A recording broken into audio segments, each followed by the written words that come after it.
잠깐 기도하시겠습니다. 온 천하보다 한 생명을 귀하게 여기시는 우리 예수님, 이 시간 이 방송을 통하여 복음을 듣는 자가 있을진데 주님 성령으로 감동 감화하여 주시어서 생명 되신 예수 그리스도를 영접하여 구원에 이를 수 있도록 인도하여 주시고, 이미 예수를 영접하였지만 영육간에 병든 자가 있으면 이 전파하는 귀한 말씀을 통해서 고침받는 귀한 역사를 경험할 수 있도록 축복하여 주시옵소서. 성령께서 시종일관 주장하여 주시사 오로지 성령의 나타남과 능력으로 생명 되신 예수 그리스도를 증가할 수 있도록 축복하여 주실 것을 믿고 예수 그리스도 이름으로 간절히 기도드렸습니다. 아멘. 이 시간 지금도 고치시는 하나님이라는 제목을 가지고 여러분께 말씀을 전하고자 합니다. 마태복음 19장 2절 큰 무리가 따르거늘 예수께서 거기서 그들의 병을 고치시더라. 우리는 이 말씀을 읽으면 2000년 전에 예수님은 이렇게 많은 병자를 고치셨구나, 그 같은 생각을 합니다. 근데 그 주님이 지금도 나의 연약함과 나의 질병을 고친다고 생각지 못하는 경우가 많이 있습니다. 우리 성경 말씀 마가복음 5장 34절을 보면 예수께서 이르시되 딸아 내 믿음이 너를 구원하였으니 평안히 가라. 내 병에서 놓여 건강할지어다. 네. 제가 이 말씀은 특별히 잊지 못하는 것은 내 병에서 놓여 건강할지어다, 내 병에서 놓여 강건할지어다, 이 말씀을 제가 마음에 받고 이것을 제 일기장에다 하나님께 기도를 적어놓고 그 밑에다가 마치 편지 쓸 때 추신을 올려놓는 것처럼 내 병에서 놓여 건강할지어다 이 말씀을 올려놓고 하나님께 기도하던 중에 제가 치료받은 그 같은 경험이 있기 때문에 이 말씀을 잊지를 못하고 있습니다. 여기 보면은 12해를 혈루증으로 앓는 한 여자가 있었습니다. 여기 나오는 그 혈루증은 그 하혈을 하는 것을 말하는데, 글쎄 뭐 요즘 많은 그 치질로 인해서 하혈을 했는지 아니면 다른 질병 때문에 하혈이 있었는지 모르지만은 피를 계속해서 흘리는 그와 같은 한 여자가 12해 동안 고생하던 여자가 있습니다. 그래서 그는 많은 의원을 찾아서 고침을 받으려고 했지만은 오히려 많은 괴로움을 받게 되었고 그가 갖고 있던 재산도 다 허비하게 되었습니다. 아무 효험도 없고 오히려 본인의 그 병이 더 중하여지던 차에 그 예수님의 소문을 듣고 무리 가운데 찾아왔습니다. 그래서 예수님의 그 옷에 손을 대면서 생각하기를 내가 예수님의 옷에만 손을 대어도 구원을 얻을 것이다, 내가 질병에서 노임을 받을 것이다, 이와 같은 믿음을 가지고 예수님의 옷자락에 손을 댄 결과 그는 고침을 받는 귀한 역사가 그 삶 속에 나타나게 되어 있습니다. 그래서 예수께서 이르시되 내 말이 내가 믿으면 하나님의 영광을 보리라 하지 아니하였느냐 하시니, 이 말씀은 예수님의 그 사랑하는 그 마리아와 마르다의 오라비가 죽게 되었을 때에 그 자매를 향해서 예수님이 하신 말씀입니다. 내가 믿으면 하나님의 영광을 보리라 하지 아니하더냐. 그래서 그들이 그것을 믿었을 때, 내가 믿고자 하나이다 했을 때 죽은 나사로가 죽은 자 가운데서 다시 사는 귀한 역사를 그들이 목도하게 되는 것을 볼 수 있습니다. 저도 그 12해를 여기는 혈루증으로 앓는 여자가 있지만은 저는 12해가 아니고 한 20해 넘도록, 한 20년 넘도록 저도 질병을 갖고 있었습니다. 그런데 제가 예수를 영접하고 뭐 예를 들면 천식 증세가 있을 때, 기관지염증 같은 거 있을 때, 폐렴 있을 때 그것은 기도해서 고침을 받았지만은 제가 갖고 있던 질병 뭐 혈루증하고 비슷한 것이죠. 요즘에 많은 사람들이 의자 생활을 하면서 현대인들이 갖고 있는 질병, 그 치질이 있었는데 그가 제가 그 치질로 인해서 고생을 하지만은 왠지 하나님 앞에 그 치질을 놓고 기도는 하지만 하나님도 왠지 이것은 못 고칠 것 같은 그 정말 그 망령된 생각이 제 마음속에 늘 자리하고 있었습니다. 그래서 그 당시에 여의도 순복음교회 그 유명한 조용기 목사님이 뭐 이 치질을 하나님 앞에 치료받았다 뭐 이런 간증을 했다는 얘기를 전해 듣지만은 저는 그것을 믿을 수가 없었습니다. 하나님이 왠지 다른 건 다 해도 그것은 못할 것 같은 그 묘한 그와 같은 생각을 가지고 그냥 저는 그 고생스럽게 저를 괴롭히는 그 치질을 그냥 간직한 채 예수를 영접한 이후에도 계속 가고 있었습니다. 그러던 어느 날 93년도에 제가 더 이상은 버틸 수 없을 만큼 이 여인과 같이 더 이상은 어떻게 할 수 없는 막다른 골목에 이르게 되었습니다. 그래서 우리 엄마가 옛날에 얘기하기를 절대 여자는 그런 거 가지고 병원에 가는 것이 아니다 이렇게 또 배워가지고 누구에게 나는 그런 병이 있다 이야기도 하지 말고 병원에도 가면 안 된다 해서 저는 그렇게 알고 누구에게도 발설하지 아니하고 병원에도 안 가보고 그 긴 세월을 살다가 이제 죽게 되었으니까 죽을 것 같으니까 병원을 찾게 되었는데 그 한국에서 유명한 치질 수술로 유명한 그 병원을 찾아갔습니다. 제가 울면서 앉지도 못하고 울면서 그 의사와 상담을 주고받았는데 그 의사가 진료한 결과 저가 빨리 수술을 받아야 되는 아주 위급한 상황임을 이야기해 줬습니다. 뭐 3기, 4기로 말하면 제가 지금 정확하게 기억은 할 수 없는데 어쨌든 3, 4기 정도 되지 않았나 이렇게 생각이 들고 있는데 제가 빨리 좀 수술 좀 해달라고 의사한테 거의 땡깡에 가깝게 울면서 이야기를 하니까 의사가 수술을 잡아놓은 환자들의 숫자가 많지만은 너무나 아파하는 것 같으니까 일주일 후로 수술 날짜를 잡아주겠다 해서 제가 그 의사분한테 도저히 제가 잠을 이루지 못하고 하니 약을 좀 독하게 줘 주십시오 해서 5일분 약을 줘가지고 집으로 돌아옵니다.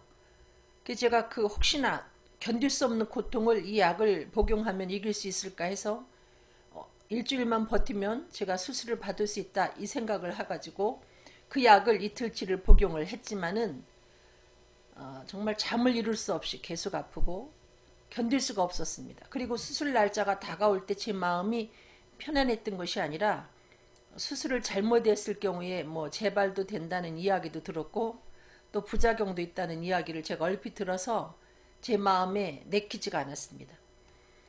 그래서 간절히 기도하면서 그날 저한테 그 순서대로 제가 하나님의 말씀을 가지고 그 경건의 시간을 갖고 있는데 그때 주어진 말씀이 이 여인에게 주셨던 그 말씀 내 병에서 놓여 강건할지어다. 그 말씀이 제 마음에 와닿아서 주님이 나를 고쳐주시고자 하면 고쳐주실 수 있겠구나. 그리고 제가 막다른 골목에 가지 않았기 때문에 이 치질 문제를 가지고 절박하게 기도하지 않았다는 사실을 깨닫고 주님이 하시고자 하시면 못할 게 뭐 있겠습니까? 사람으로 할 수 없는 것 주님은 하십니다 하면서 제가 이 말씀을 제 일기장에다 기록을 해놓고 어떻게 행동했는가 하면 약봉지를 쓰레기통에다 버리고 저는 아무런 처치도 하지 아니한 채 하나님이 고쳐주실 것을 믿고 버티게 되었습니다. 그 결과 이 여인에게 예수님이 하신 말씀처럼 내 믿은 대로 될지어다. 예수님이 그렇게 말씀하신 것처럼 제 믿은 대로 제게 놀라운 기적이 나타나서 그 20년 넘게 고생하던 그 치질에서 제가 고침을 받게 되었습니다. 출애굽기 15장 26절에도 나는 너희를 치료하는 여호와임이라 이렇게 말씀하고 있습니다. 또 하나님께서 내 모든 죄악을 사하시며 내 모든 병을 고치신다 이렇게 말씀하고 시편에 말씀하고 계신데 그러니까 하나님은 우리의 죄만 사하시는 것이 아니라 우리의 죄로 인해서 우리가 갖고 있는 그 모든 질병도 고치신다는 것입니다. 근데 우리는 이게 옛날에 하나님은 그렇게 하시는데 지금의 하나님은 그렇게 안 하고 그냥 점잖게 앉아서 팔짱 끼고 계신 분으로 우리가 오해를 하는데, 예수님은 어제나 오늘이나 영원토록 동일하다. 히브리서 13장 8절에 그렇게 증거하고 있습니다. 그 하나님의 그 죄에 대해서 사하심이나 또 우리의 병을 고치시는 것은, 고치시는 그 예수님은 여전히 변함이 없다는 것입니다. 제가 땡깡을 부릴 때 이 말씀을 붙잡고, 어제나 오늘이나 영원토록 동일하시다고 했고, 사람으로 할 수 없는 것 하나님은 하신다고 했고, 내가 믿으면 영광 보리라 하셨고, 내 믿은 대로 될지어다 하신 주님, 주님이 하시고자 하시면 능치 못함이 없는 줄로 믿습니다 하고 하나님을 기다린 결과 저는 깨끗하게 고침을 받게 되었습니다. 여기 누가복음 13장에도 18해 동안 귀신 들려 앓으며 꼬부라져 조금도 펴지 못하는 한 여자가 있더라. 여러분, 질병이라는 것은 우리를 위축되게 하고 조금도 자유롭지 못하게 만드는, 어떻게 보면 병마가 우리를 잡고 가는 것입니다. 그 질병의 마귀가 우리를 노예살이하게 만드는 것입니다. 여기 18해 동안 귀신 들려 그와 같이 고생하던 여인이 있었는데, 그 여인도 주님께로부터 고침을 받는 것을 볼 수 있습니다. 12해나 18해나 혹은 저처럼 20년이 넘든지 아무리 그 병이 오랫동안 깊어졌어도 주님이 하시고자 하시면 온전히 고친다는 것입니다. 누가복음 6장에 더러운 귀신에게 고난받는 자들도 고침을 받은지라. 여러분, 나쁜 것을 가져다 주는 것은 성령이 아니고, 여러분, 마귀가 우리한테 나쁜 걸 가져다 주죠. 성령은 우리들에게 생명을 주고 풍성한 삶을 살게 한다면, 마귀는 생명도 빼앗아가고 우리를 죽이고 그 다음에 우리를 멸망시키는데 그 마귀의 목적이 있습니다. 우리를 괴롭히다가 결국은 죽게 하는 것이죠. 예수님은 귀신을 친히 내어 쫓아 주실 뿐만이 아니고, 예수님을 따르던 12제자에게 더러운 귀신을 내어 쫓고 모든 병과 약한 것을 고치는 권능을 주셨습니다. 예수를 그리스도로 믿은 우리 모두에게는 예수님처럼 귀신을 제어하고 내쫓을 수 있는 권능이 우리들에게 이미 주어졌다는 것입니다. 근데 우리는 그것을 사용하지 않기 때문에 우리의 삶 속에서 그와 같은 주님이 행하셨던 그 기적을 경험하지 못하는 것입니다. 그 엘리사가, 자기 스승인 그 엘리야가 승천하면서 자기에게 기적을 늘 행하던 그 자기 외투를 벗어줍니다. 엘리야가 그 외투를 가지고 요단 강물을 쳤을 때 요단이 갈라지는 기적을 엘리사는 익히 봐왔습니다. 근데 자기 스승이 승천하고 난 어느 날 자기가 요단강 앞에 서게 됐는데, 그 강이 자기를 가로막고 있을 때 이 영리한 엘리사는 자기 스승으로부터 받은 그 외투를 가지고 자기 스승이 한 대로 요단물을 툭툭 치니까 그 요단이 갈라지는 귀한 역사가 나타나는 것을 볼 수 있습니다. 우리에게는 예수님이 승천하시면서 나세렛 예수라는 그 이름을 우리들에게 주셨습니다. 지금도 우리가 예수 그리스도라는 그 이름을 가지고 그 외투를 이렇게 껴안고 다니지만 말고, 예수 그리스도라는 이름을 가지고 활용하면 우리 앞에도 귀신이 도망가고 병든 자가 치유받는 귀한 역사가 우리를 통해서 나타난다는 것입니다. 예수님이 그 마가복음 9장 25절에 예수께서 그 더러운 귀신을 꾸짖어 이르시되, 말 못하고 못 듣는 귀신아, 내가 내게 명하노니 그 아이에게서 나오고 다시 들어가지 말라. 예수님이 구체적으로 귀신을 내어 쫓을 때 귀신을 꾸짖는 것만이 아니고 구체적으로 그 아이에게서 나오고 다시 들어가지 말라, 이렇게 말씀하시는 것을 볼 수 있습니다. 우리도 귀신에게 이야기를 해야 됩니다. 이야기를 해대 이렇게 귀신님 제발 나가주세요 이렇게 부탁하는 것이 아니라 꾸짖어서 강하고 담대하게 꾸짖고 그 다음에 좀 더 섬세하게 그 아이에게서 나오고 다시 들어가지 마라. 여러분, 귀신 들린 사람을 예수님이 치료할 때 그 귀신이, 군대 귀신이 그렇게 예수님께 요구하지 않습니까? 나를 저 돼지떼 속에 들어가게 해주세요 해서 예수님이 들어가라 했더니 돼지들 속으로 귀신이 들어가서 돼지떼가 바다에 들어가서 몰수하는 것을 우리가 볼 수 있는데, 이처럼 세심하게 하나님께 우리가 하나님 앞에서 그 예수 그리스도의 이름을 가지고 귀신을 꾸짖고 명할 때 귀신은 우리의 말을 주님 말을 듣듯이 듣고 나가게 돼 있다는 것입니다. 여기 사도행전 16장 18절에도 바울이 심히 괴로워하여 돌이켜 그 귀신에게 이르되 예수 그리스도의 이름으로 내가 네게 명하노니. 귀신님 살려, 예를 들면 무당들은 그렇게 하지 않습니까? 뭐 빌면서 귀신한테 빌면서 사정을 하는데, 여러분 그리스도인들은 빌면서 귀신 앞에 사정하는 것이 아니라, 귀신을 달게는 것이 아니라 예수 그리스도의 이름으로 명령하는 겁니다. 예수 그리스도의 이름으로 명하노니 그에게서 나오라 하니 귀신이 즉시 나왔습니다. 여러분 가끔 우리가 잘 때 가위 눌리는 경우가 있습니다. 꼭 죽을 것 같이 가위 눌릴 때가 있고, 가족이 그런 경우를 당할 때 여러분 그냥 재우지 마시고, 본인도 그냥 자지 마시고 일어나서 정신을 차리고 나세렛 예수 그리스도 이름으로 명하노니 나를 괴롭히는 더러운 귀신아 물러갈지어다 하고 여러분이 잠을 자면 잠을 잘 자게 돼 있고, 그러한 사람을 여러분이 그처럼 예수 그리스도 이름으로 명해서 내어 쫓는 선포를 하면서 내어 쫓는 그 기도를 하게 될 때 마귀는 도망가는 것을 여러분이 경험하게 될 것입니다. 나병 환자가 어느 날 그 예수님 앞에 나와서 뭐라고 말하는가 하면은, 주님이 원하시면, 주여 원하시면 저를 깨끗게 할 수 있나이다 이렇게 이야기합니다. 그때 예수님이 손을 내밀어서 그에게 대시며 내가 원하노니 깨끗함을 받으라 하시니 즉시 그의 나병이 깨끗하여진지라. 여러분 이 땅 위에 있는 모든 질병이 주님 고쳐주십시오 해서 주님이 다 고쳐주지는 저는 않는다고 봅니다. 어떤 때는 병원 가라 그럴 때도 있죠. 우리 마음에 안 고쳐주면 그때는 병원을 가는 거죠. 만약에 예수님이 다 고쳐주면 이 세상에 병원은 어떻게 존재하겠습니까? 그래서 우리는 어떤 문제에 있어서 어떤 질병을 가지고 기도할 때 땡깡 부리듯이 나 안 고쳐주면 안 됩니다 이렇게만 하지 말고, 주님이 원하시면 이 나병 환자와 같이 주님이 나를 고쳐주시고자 하는 뜻이 계시면 나는 깨끗하게 나음을 받을 수 있습니다. 만약에 주님이 안 고쳐주면 병원 갈게요. 뭐 이런 식으로 여러분 기도하면 주님은 반드시 고쳐주십니다. 제가 이전에 저희 친정 어머니가 풍으로 쓰러졌을 때, 뇌졸중으로 쓰러져 가지고 한 3년 가까이 고생을 하다가 천국에 가셨는데, 그 어간에 제가 방학 때 저희 친정 엄마를 모셔다가 한 달 정도 간병을 하면 그 한 달이 끝나갈 무렵에 저한테 어떤 병이 찾아오는가 하면은 그 이명증이라는 그 메니에르스 병이라는 그 이상한 병이 찾아오는데, 여러분 그 병을 알아본 분들은 참 아시겠지만은 너무나 끔찍한 병이에요.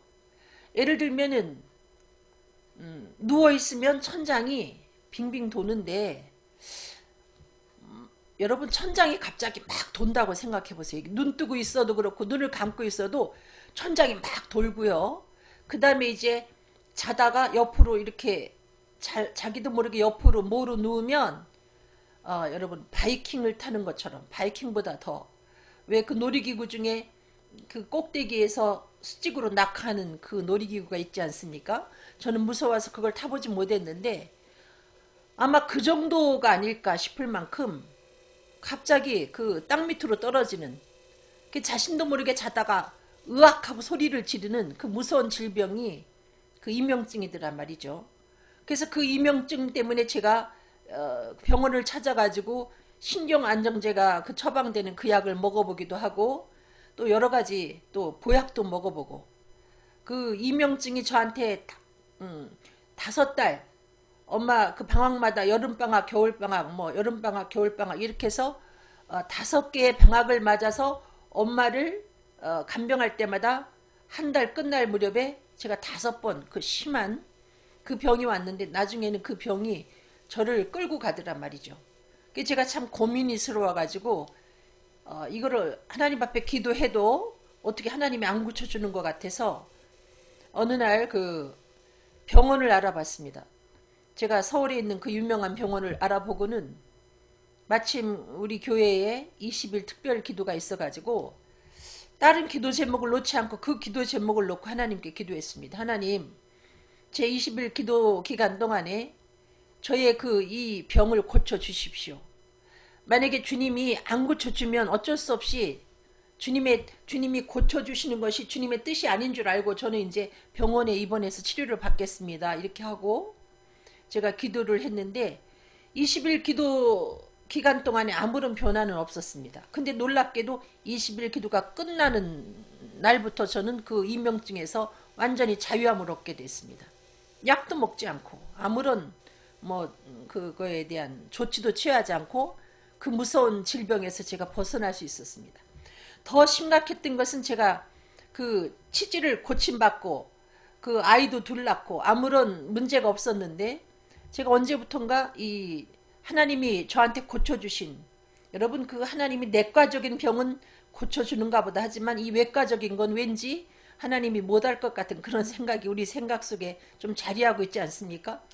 그런데 그 무서운 치질을 고쳐주신 주님에 대해서 제가 그 성경 공부할 때 일과에서 반드시 그걸 간증을 했었는데 어느 날부터 그 여러분 치질 얘기가 특별히 여자가 그걸 입에 담고 한다는 게 조금 괴면쩍고 해서 그 간증을 제가 그냥 접어서 포켓에 넣어버리고 산 세월이 있었습니다. 그러던 어느 날 제가 작년에 마음이 깨림칙했었는데 작년에 이 치질이 옛날 제가 그 수술 받으러 갈 생각을 할 때보다 더 심하게 저를 찾아와가지고 난 이제 죽는구나. 저는 치질 때문에 사람이 죽을 수도 있다. 그 생각을 그때 했습니다. 죽을 수도 있겠구나. 그리고는 근데 제가 잘못한 게 있어서 하나님 앞에 기도하기도 죄송했는데 뭐가 마음에 걸렸냐면 예수님 제가 나름대로 복음을 전했는데 이젠 저도 은퇴를 할 나이가 됐으니까 이 복음 전선에서 저 은퇴하는 거로 아십시오. 이제는 제가 좀 은퇴하겠습니다. 은퇴도 좀 봐주십시오. 은퇴가 그 성경에도 보면은 몇 살 때까지 제사장을 하고 있듯이 저도 이제 나이 먹을 만큼 먹었으니 은퇴하는 줄로 아십시오. 이렇게 하고 이게 불과 그런 생각을 갖고 한 달도 안 돼서 제 장에 약간의 이상이 있는 것처럼 되더니 어느 날 이 치질이 정말 무섭게 재발을 해가지고 이제 제 생명을 위협하는 자리까지 가게 됐습니다. 그래서 이제 그때 제가 집으로 돌아와서 다른 기도하지 않고 하나님 용서하십시오. 은퇴를 한다고 했는데 하나님 취소합니다. 저를 의자에 앉게만 해주시면 제가 앞으로도 복음을 전하겠습니다 하고 눈물로 하나님 앞에 기도를 올렸습니다. 근데 너무나 중한 상태여서 그 처음에 93년도에 치료받기 전에 그 상태보다 더 심각한 상태여서 문제는 제가 앉지도 못하고 눕지도 못하고 걷지도 못하고 그야말로 참 그 사람들이 힘들 때 환장하네 하는데 정말 그런 지경에까지 가게 됐습니다. 그래서 5일 동안 제가 전혀 잠을 자지 못했습니다. 한 시간 정도도 자지를 못했습니다. 잠깐 졸기는 했지만 1시간 정도의 잠도 자지 못하고 고통 가운데 있는데 5일째 될 때까지 제가 어떤 기도를 했냐면 주님 저를 고쳐주시면 제가 열심히 생명의 복음을 전하고 만약에 주님이 뜻이 아니어서 안 고쳐주고 저를 병원 가라고 하면 수술비 알아보니까 100만원 들고 이러이러한 상태인데 제가 병원 가겠습니다. 그러나 20몇 년 전에 저를 고쳐주신 주님 다시 저를 고쳐주십시오.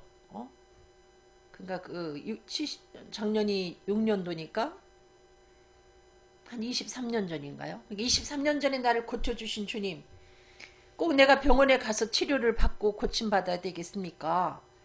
나를 또 고쳐주시고자 하면 능치 못함이 없는 줄로 압니다. 주님이 원하시면 나는 또 깨끗함을 얻을 수 있으니 주님 나를 고쳐주십시오 하고 5일째 되던 날은 너무 고통스러워서 자는 가족을 생각을 하지 않고 제가 통곡을 하며 울면서 기도를 했습니다. 근데 저는 다시 하나님이 안 고쳐줄 것 같았어요. 너무나 상태가 위중하고 왠지 또 저도 하나님 앞에 죄송한 마음을 품었던 적이 있어가지고 이제 끝나나 보다.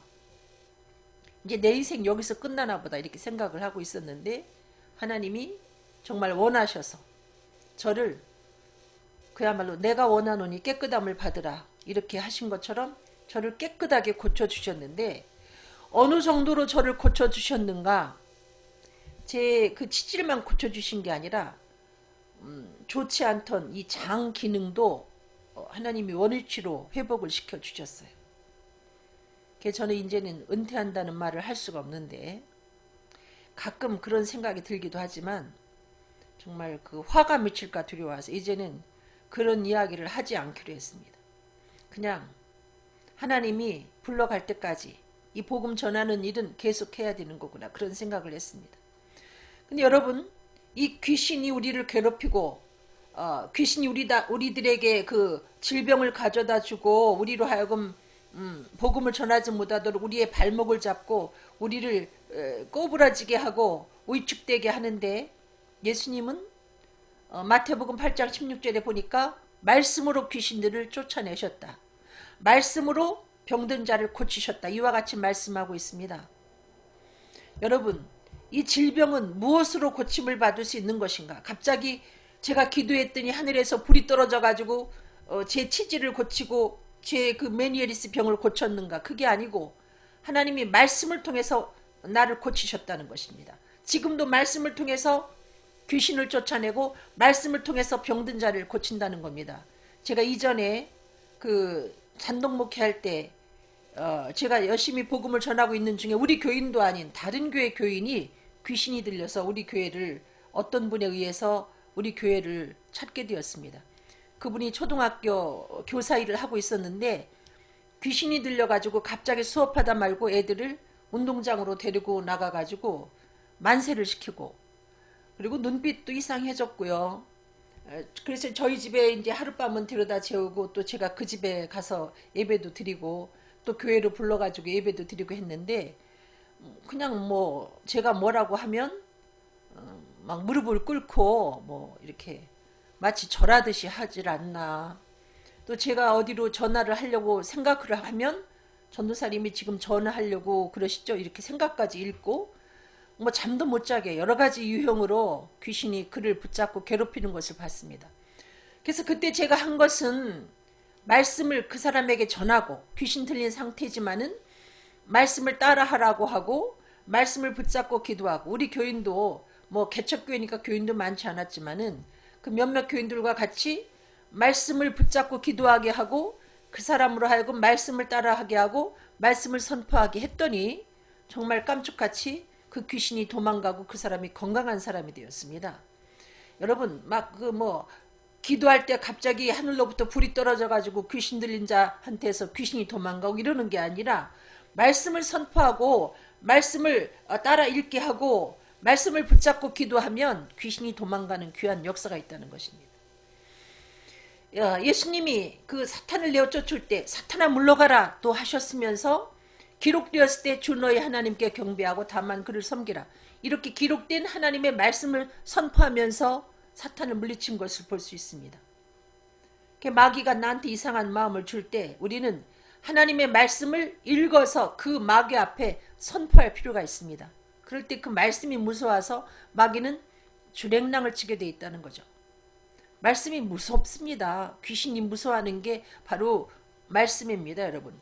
호랑이가 무서워하는 게 꽃감이었던 것처럼 이야기 중에 말이죠. 귀신이 무서워하는 것은 말씀입니다. 시편 107편 20절에 하나님께서 그의 말씀을 보내어 그들을 고치시고 하나님의 말씀을 보내 우리를 고치신다는 거죠. 귀신이 나를 붙잡고 끌고 가는 이유는 내게 말씀이 없기 때문에 밀가부르듯 나를 까부르는 거예요. 마치 깡통이 비어있으면 바람에 막 굴러가듯이 그리스도인들이 말씀이 없으면 귀신이 밀가부르듯 빈 깡통 같은 그를 굴려댄다는 거죠.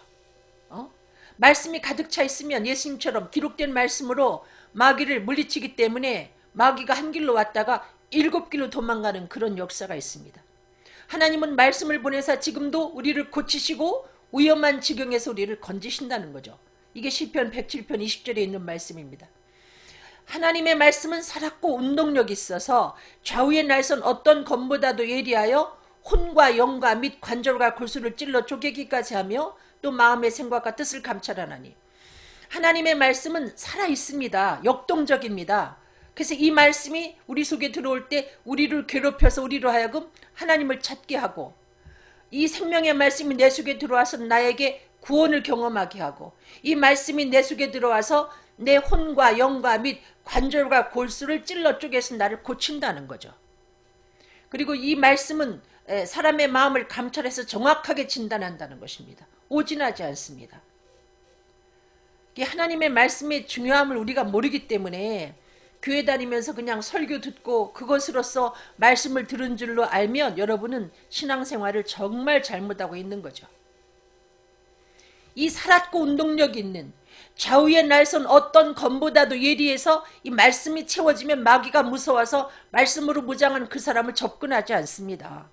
제가 초신자 때 새벽에 나가서 철야기도 하면서 또 새벽기도 하면서 은혜가 충만하다가 오전 10시도 전에 벌써 은혜를 다 쏟아버리고 그렇게 했습니다. 이유는 제가 말씀에 붙잡혀 있지 않기 때문에 마귀가 저를 밀가부르듯 까부를 때 저는 당할 수밖에 없었습니다. 그래서 어느 날 제가 기도를 그렇게 했습니다. 하나님, 내가 날마다 이렇게 주님 앞에 나와서 오늘도 내가 마귀한테 맞고 이렇게 졌습니다. 이런 보고를 언제까지 올리겠습니까? 나를 주님, 내가 이제 말씀으로 마귀를 때려줬습니다. 이겼습니다. 이런 보고를 올리게 해달라고 기도를 했습니다. 그리고 그 뒤로 하나님이 저로 하여금 말씀을 가까이 하게 하고 지금은 제가 마귀한테 얻어 터지고 내가 또 졌습니다. 이런 보고를 주님께 올리지 않게 되었습니다. 여러분, 제일 무서워하는 것이, 마귀가 제일 두려워하는 것이 바로 말씀으로 무장한 그리스도인이라는 것을 여러분 기억하시고, 왜 그리스도인들에게 귀신이 들어가서 우울증에 걸리느냐? 말씀이 없기 때문에, 말씀을 평소에 가까이 하지 않기 때문에, 좌우에 날선 그 검을 옆에 끼고 있지 않기 때문에 마귀가 타겟으로 삼는 것입니다.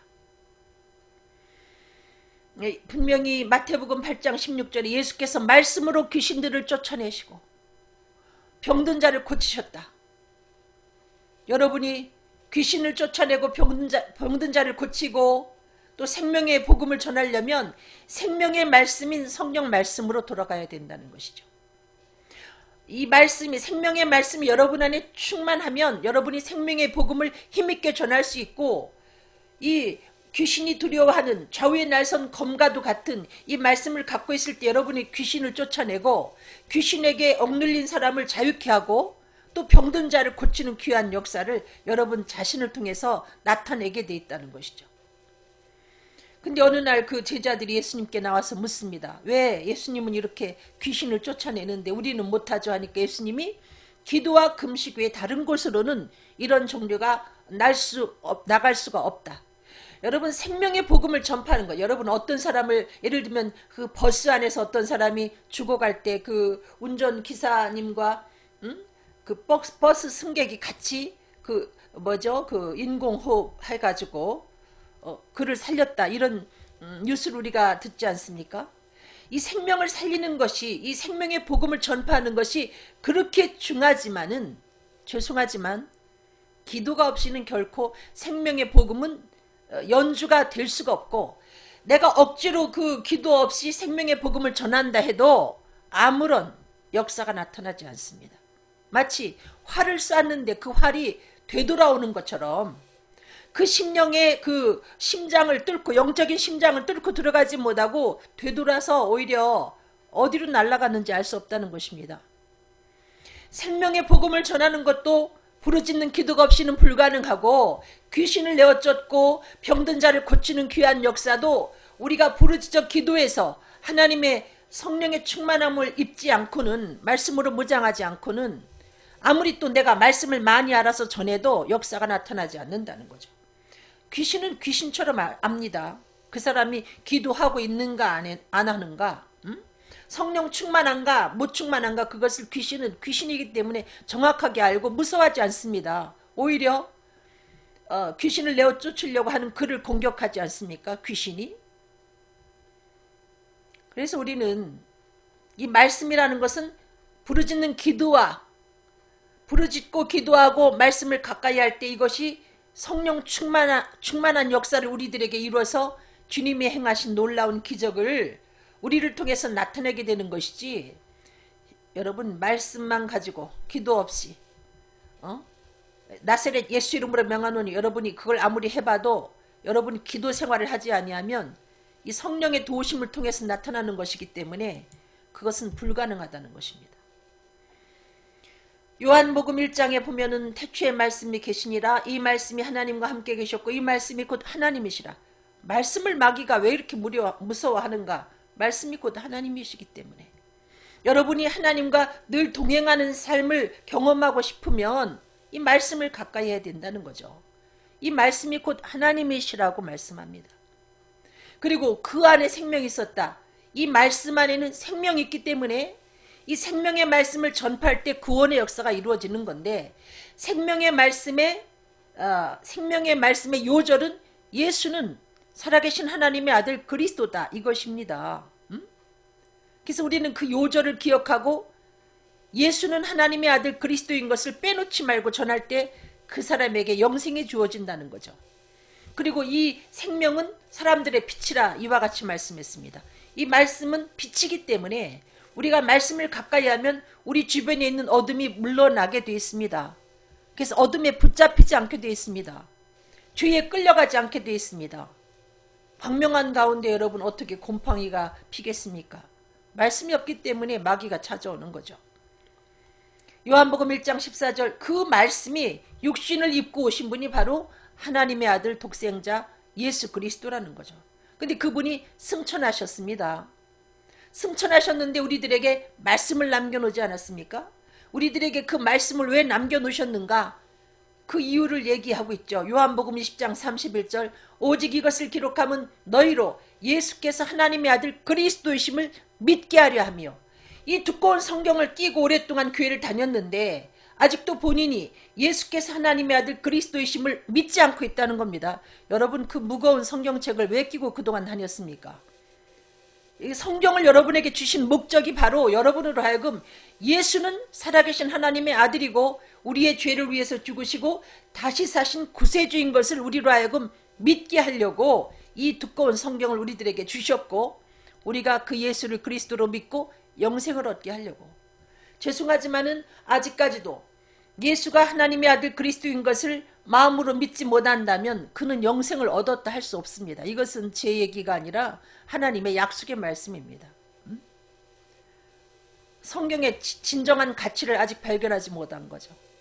성경은 보물섬인데, 보물섬인 첫째 이유가 생명을 주기 때문에. 근데 아직 생명을 얻지 못했다면 그 보물섬 성경의 가치를 아직 발견하지 못한 것이죠. 그 보물섬을 더 파야 됩니다. 그래서 그 보물섬에서 예수는 진실로 하나님의 아들이고 내 죄를 위해서 죽으시고 다시 사신 나의 구세주구나, 지금도 살아계신 나의 구세주구나 하고 믿을 때 여러분은 영생을 얻게 되는 것입니다. 마태복음 7장 그렇게 이야기하지 않습니까? 주님이 주여 주여 한다고 다 천국 가는 게 아니다. 다만 하늘에 계신 내 아버지의 뜻대로 행하는 자가 들어간다. 그러면 과연 하나님의 뜻대로 행하는 것은 무엇인가? 어느 날 예수님의 제자들이 물었습니다. 우리가 어떻게 하여야 하나님의 일을 하오리까? 예수님이 말씀하십니다. 하나님의 보내신 자를 믿는 것이 하나님의 일이다. 다시 말하면 여러분은 천국 가려면 착한 일을 해야 천국 가는 줄 알죠? 뭐 그 말이 전혀 틀린 것은 아닙니다. 과연 하나님 앞에 최고의 착한 일이 뭐냐? 그것은 하나님이 보내신 예수를 그리스도로 여러분이 영접하는 겁니다. 하나님이 아들을 구원자로 보냈는데 그 아들을 무시하는 그 사람이 어떻게 하나님 앞에 착하다 인정을 받겠습니까? 만약에 제 아이들이 유치원 다닐 때 제가 어떤 우리 아들의 친구를 참 예뻐했는데 어느 날 갑자기 집에 왔는데 목욕시킬 때 보니까 요 겨드랑 밑에 몇 군데가 새파란 멍자국이 있어가지고 물었더니 그 여자아이가 이렇게 꼬집었다는 거예요. 근데 꼬집은 것도 이렇게 잡고 비틀었어요. 그 몇 군데가 그렇게 꼬집힌 자국을 보고 제가 제 아들의 어미인데 그렇게 꼬집어 뜯은 그 아이가 뭐 그렇게 예뻐 보이겠습니까? 제 아들을 그렇게 꼬집어 몰래 안 보이는 데를 참 어린애가 일부러 그런 건 아니겠지만은 꼬집었는데 근데 어느 날 우연히 제가 그 책방에서 걔를 만났어요. 그래서 그냥 꽉 끌어안아 줬어요. 그냥 아무 말도 하지 않고.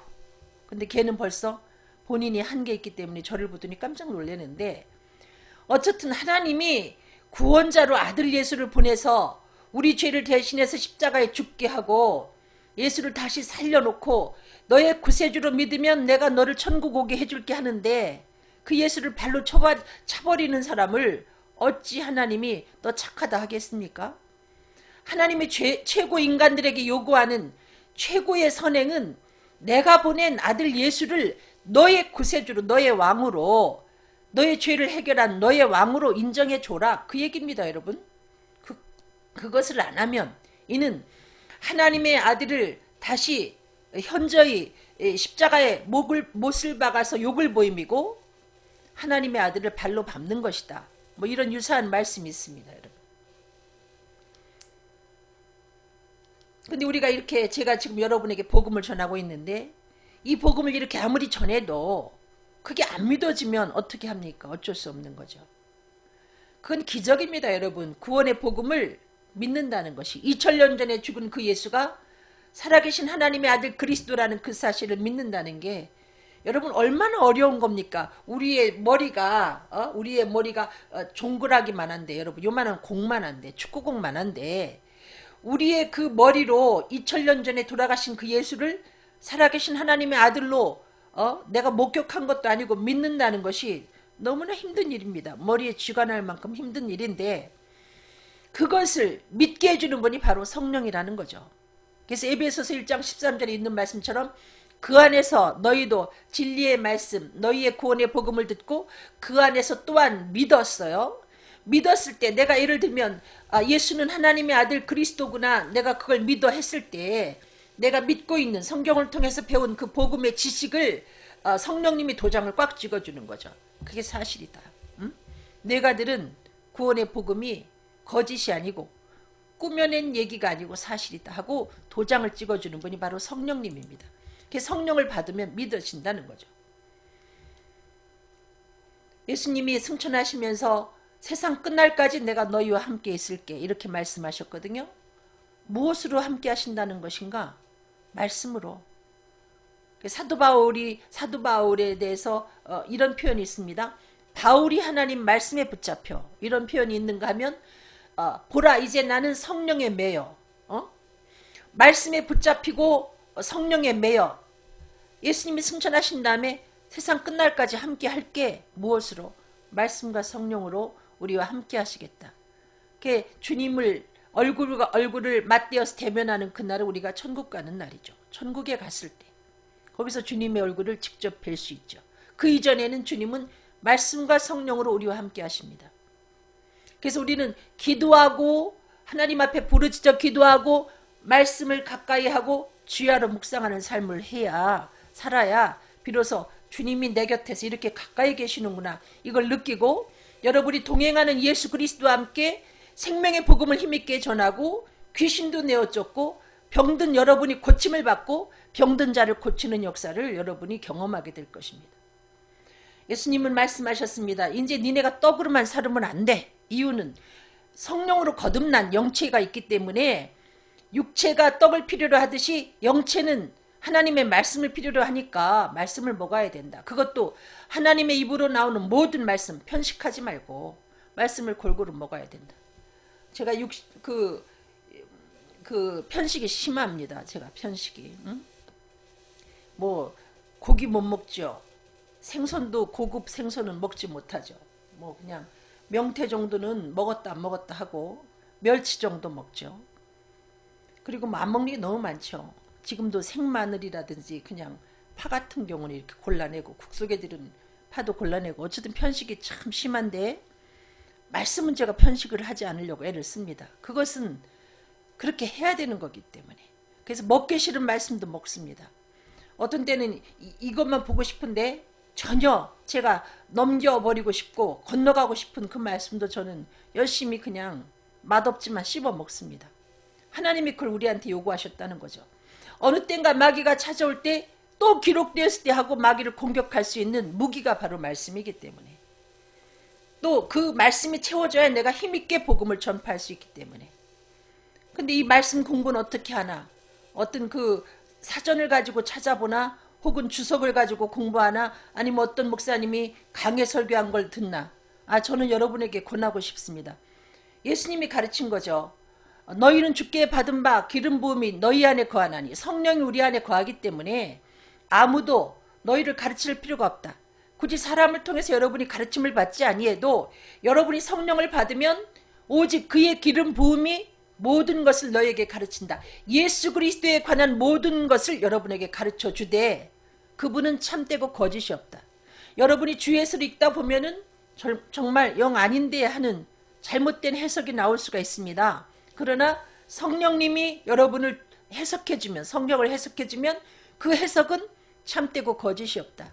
너무 조급하게 많은 것을 한꺼번에 알려고 하지 말고 여러분이 영적인 성장의 정도에 따라서 하나님이 그 말씀을 조명해 주실 터이니 여러분 안에 성령님이 좋은 스승인 줄 믿고 기도하면서 성령의 인도를 받으며 말씀을 가까이 하면 된다는 것입니다. 욥은 영적으로 참 건강한 사람이었습니다. 그렇기 때문에 그 엄청난 환난을 이기고 건강한 하나님의 사람으로서 하나님께 영광을 돌렸습니다. 그의 비결을 우리들에게 소개합니다. 내가 그의 입술의 명령을 어기지 아니하고 일정한 음식보다 그의 말씀을 귀히 여겼구나. 말씀을 일정한 음식보다, 그 하루 두 끼를 먹든 세 끼를 먹든 섭취하는 그 육신의 양식보다 이 말씀 섭취하는 걸 더 우선했다는 거죠. 그리고 그는 그 말씀을 어기지 아니했다. 그 말씀을 마음판에 새기면 여러분, 내가 그 말씀을 지켜야지 하지 아니해도 그 말씀이 내 손목을 잡고 내 발목을 잡고 나를 끌고 간다는 것입니다. 그래서 말씀은 무조건 읽고 또 읽는 게 중요합니다. 말씀이 나를 붙잡고 간다는 거죠. 우리는 그 베드로 전서 2장에 나오는 말씀처럼 왕같은 제사장입니다. 그래서 우리를 그 어두운 데서, 사망의 어두운 데서 불러내어 하나님의 기이한 빛, 천국에 들어가게 하신 하나님의 아름다운 덕을 선전해야 되는데 그게 바로 복음을 전하는 것입니다. 근데 왕같은 제사장으로서 우리가 하나님의 그 나라에 들어가게 된 하나님의 귀한 자녀로서 하나님의 아름다운 덕을 선전하는 이 착한 일을 하려면은 우리에게 무엇이 필요한가? 신명기 17장 18절 20절, 우리가 만약에 이렇게 왕같은 제사장, 왕 위에 오르거든 레위 사람 그 제사장 옆에 그 보관한 율법서를 등사해서, 우리는 지금 이미 등사해 놓은 성경이 있기 때문에 우리가 일일이 등사할 필요는 없죠. 이 등사해서 자기 옆에 두고, 평생에 자기 옆에 두고 말씀을 두고 읽어서 교회 나올 때 이렇게 털어서 가지고 나오는 게 아니라 부지런히 읽고 또 읽어서 그 속에서 여호와 경외하기를 배우고 또 율법의 그 모든 규례를 지켜 행할 것이라. 그리하면 그의 마음이 형제 위에 교만하지 아니하고 이 명령에서 떠나 좌로나 우로나 치우치지 아니하리니 이스라엘 중에서 그와 그의 자손의 왕 위에 있는 날이 장구하리라. 이 얘기는 왕같은 제사장으로서 하나님이 귀하게 그를 붙잡고 쓰신다. 근데 도중에 교만해가지고 하나님께로부터 하나님이 안 쓰는 사람이 있어요. 교만해지는 이유가 성경을 알기 때문에 교만한 게 아니고 성경을 모르기 때문에, 말씀을 가까이 하지 않았기 때문에 교만해진다는 거죠. 그리고 좌우로 치우치고. 아니, 교회가 존재하는 이유는 예수는 하나님의 아들 그리스도다, 이 생명의 복음을 전파하기 위해서 교회가 존재하는데 왜 그거는 안 하고 엉뚱한 일을 그렇게 많이 합니까? 사사건건 헌금 얘기 많이 하고, 누가 뭘 바쳤더니 부자가 됐다, 누구는 11조 안 해가지고 어떻게 됐다. 아니, 교회는 그걸 가르치라고 존재하는 게 아니에요. 예수님이 머리가 된 교회는 생명 대신 예수 그리스도를 전파하기 위해서 존재하는 겁니다. 좌우로 치우치는 교회, 왜 그런가? 말씀이 없기 때문에. 목회자가 말씀을 깊이 꾸준히 일정한 음식보다 귀히 여기며 이 말씀을 주야로 묵상하지 않기 때문에 엉뚱한 얘기하는 거죠. 복음을 연주하지 아니하고 그야말로 쓸데없는 강연을 하는 거죠. 여러분, 그런 교회는 여러분이 떠나야 됩니다. 디모데후서 3장 16절로 17절 모든 성경은 하나님의 감동으로 된 것으로 교훈과 책망과 바르게 함과 의로 교육하기에 유익하니 이는 하나님의 사람으로 온전케 하며 생명의 복음을 전하는 하나님 앞에 가장 귀한 착한 일 복음 전하는 자가 온전한 하나님의 사람이 돼야죠. 그러려면 이 성경을 가까이 해야 된다는 거죠. 그럴 때 이 말씀을 통해서 교훈도 받고 책망도 받고 구부러진 것이 펴지기도 하고 그래서 하나님의 온전한 사람이 될 때 비로소 가장 선한 일, 복음을 전하는 그 일을 온전하게 행할 수 있다는 것입니다. 우리는 어디 있든지 언제든지 예수는 그리스도라 가르치기와 전도하기를 쉬지 않고 해야 되는데 이 일을 하는 우리가 좌우로 치우쳐서는 안 된다는 겁니다. 찌그러져 있는 그리스도인이 되어서는 안 된다는 거죠. 목회자가 간음을 하고 또 횡령을 한다든지 혹은 또 요즘에는 또 무슨 교회가 요즘에는 그 무슨 공산주의 이념에 대해서 너무나 가까이 가 있는 교회도 있고요. 뭐 여러 가지로 잘못되어 있는 그 현상이 왜 생겨나는가? 이 하나님의 우리를 온전케 하는 그 말씀을 가까이 하지 않기 때문에. 그래서 우리는 그럼에도 불구하고 열심히 주 예수를 믿으라 그리하면 너와 내 집이 구원을 얻을 것이라. 예수는 그리스도라 하고 열심히 전해야 되는데 때에 따라서 우리가 부족할 때가 있죠. 아, 내가 정말 성령 충만하지 못한데 나는 이 일을 좀 성령 충만한 다음에 해야 되겠어. 너무 그러지는 말라는 거예요. 그리고 뭐 나는 입이 뻣뻣해서 못하겠어. 이제 저도 나이가 먹어서 입이 뻣뻣한데 그렇지만 우리가 기억할 것은 이 복음 자체가 능력이 있기 때문에 내가 말하는 것이 어눌하고 내가 비록 성령 충만하지는 못해도 내가 생명의 복음을 전하고자 하는 간절한 열망이 있을 때 우리는 기억할 것은 복음은 부끄러워하지 말고 전해야 된다는 거죠. 이 복음은 모든 믿는 자에게 구원을 주시는 하나님의 능력이 되기 때문에 유대인에게나 성경을 많이 알고 있는 유대인에게나 혹은 이제 성경에 대해서 조금 알기 시작한 그 모든 이방인들에게 이 복음 자체는 하나님의 능력이라는 거죠. 이 부끄러워하지 말고 전하면 어떤 현상이 나타나나 이 복음 자체에 위력이 있기 때문에 그 말을 듣는 사람이 내가 어찌할까 하며 회개하는 귀한 역사가 있다는 것입니다. 우리들에게 왜 성령을 부어주셨는가? 사도행전 10장 38절에 하나님이 나사렛 예수에게 성령과 능력을 기름 붓듯 하셨어요. 뭐 하셨습니까? 기름 붓듯 성령 받은 예수님이 두루다니시며 착한 일을 행하시고 예수님이 착한 일을 행하시고 착한 일 뭡니까? 최고의 착한 일은 죽은 사람 살리는 거죠. 예수를 그리스도라 증거했다는 겁니다. 그리고 마귀에게 눌린 모든 자를 고치니 이것은 우선순위 중에 두 번째라고 볼 수 있어요. 생명의 복음을 전하고 마귀에게 눌려서 고생하는 그 모든 자를 고쳤다는 거죠. 오늘날 교회를 통해서 이와 같은 치유의 역사가 나타나야 되는데 왜 이 같은 치유 역사가 나타나지 않는가? 생명의 복음을 전하지 않기 때문에 목회자들이 엉뚱한 얘기하기 때문에 예수 빼놓고 엉뚱한 얘기하기 때문에 예수가 생명이고 예수가 마귀를 쫓아내고 예수가 고치는데 그 예수님을 빼놓지 않습니까? 그러니까 오늘날 교회가 산 교회가 아니라 죽은 교회가 됐죠. 교회 안에 여러 가지 세상에도 있어서 안 되는 일들이 벌어지고 사랑도 없고 예수가 사랑인데 예수를 안 전하니 무슨 사랑이 있습니까? 저는 글쎄 외국은 제가 안 나가서 외국 교회를 나가보지 않았기 때문에 말을 못하지만은 과연 대한민국 교회에 뭐 이름은 그럴듯하게 다 붙여놨지만은 사랑 있는 교회 있는가? 사랑 있는 교회에 있으면 좀 나와보라고 제가 얘기하고 싶어요. 여러분 어느 교회가 정말 사랑 있는가? 좀 저한테 소개 좀 해주시죠. 무슨 사랑 있습니까 교회가? 예수가 빠졌는데 무슨 사랑이 있습니까? 여러분 최고의 사랑인 예수를 전하지 못하기 때문에 교회가 사랑이 없어진 것입니다. 사랑을 이야기하지만 진정한 사랑이 없는 거죠. 정말 사랑 있습니까 한국교회?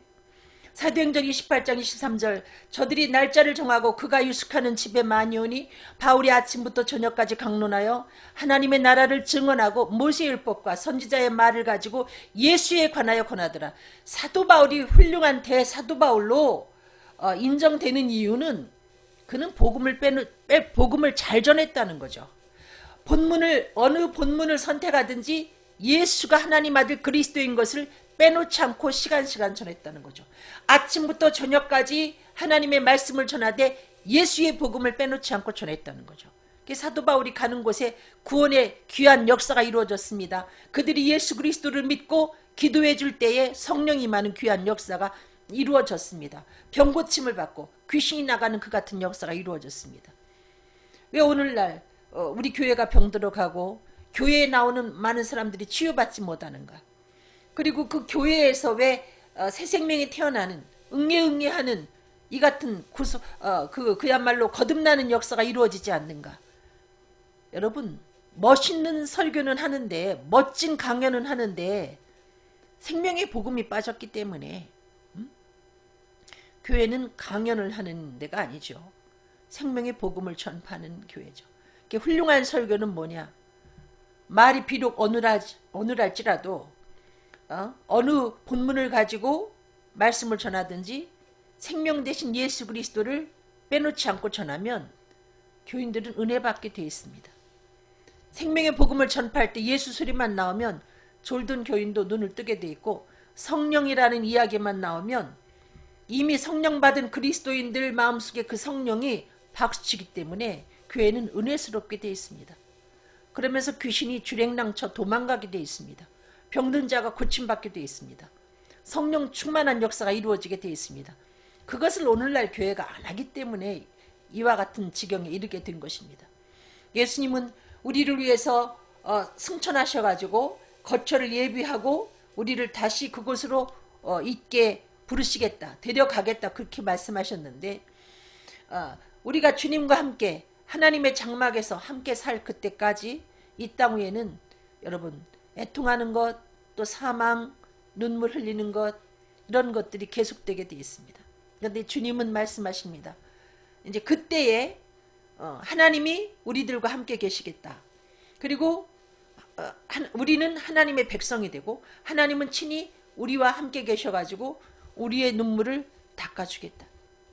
그때는 이제 사망도 없고 애통하는 것, 곡하는 것, 아픈 것 잊지 않게 해주시겠다.